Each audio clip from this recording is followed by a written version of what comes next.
In today's video, I'm going to be replacing the aerial, or antenna, depending on where you're from, mast and base.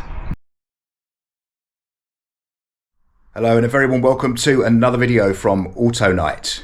The aerial mast has a male threaded piece that comes out and it screws into the base, and due to dissimilar metals they corrode together and seize. I have tried undoing this. I've had pliers on here. There is no way that is shifting.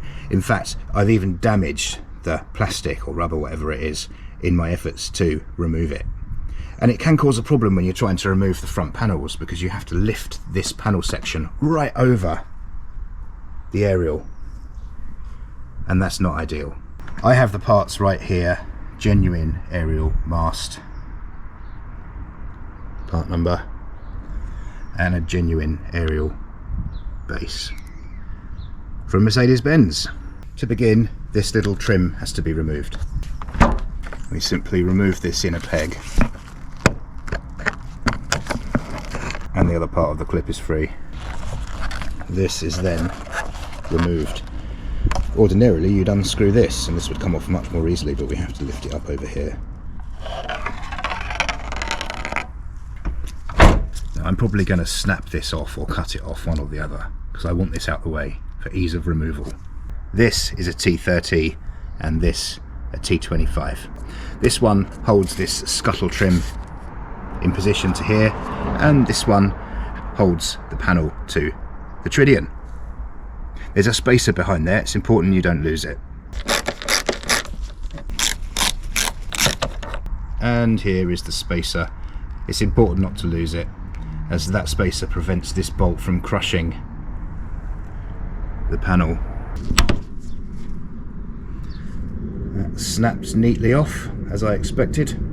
It is now a case of undoing the retaining bolt, also T30, for the aerial base.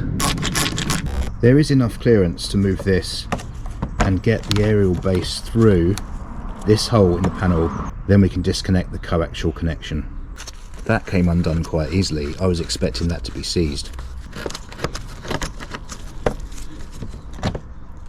And then it can be removed. It's as simple as that. Just a moment to compare old with new, and everything is in order there. I've placed a little dab of copper slip around that thread to ensure that that doesn't seize in future. And the coax cable is refitted. I used a screwdriver just to get that started. It's a bit fiddly in there. Final tightening and retighten the T30, but not fully. I note that there is some movement here. I've established the correct point. This is correctly positioned based on where it fits through this trim and also the positioning of the old aerial base. I fully tighten this T30. I refit the spacer and the T30. I now refit this T25, which secures this scuttle trim to here.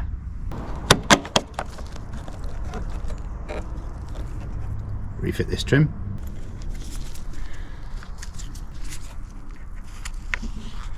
And the clip.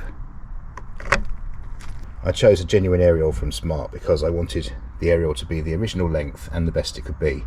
Some people opt to fit shorter aerials, but it can affect the radio reception, and I'm a big radio fan. I listen to LBC all the time. To prevent a reoccurrence, I've applied a little bit of copper slip to the thread, and the aerial is refitted. Job done. Well, that's it for another video. I do hope that was useful. I'll put the part numbers down in the description below. Meantime, thank you very much for watching. I'll see you again in another one very soon.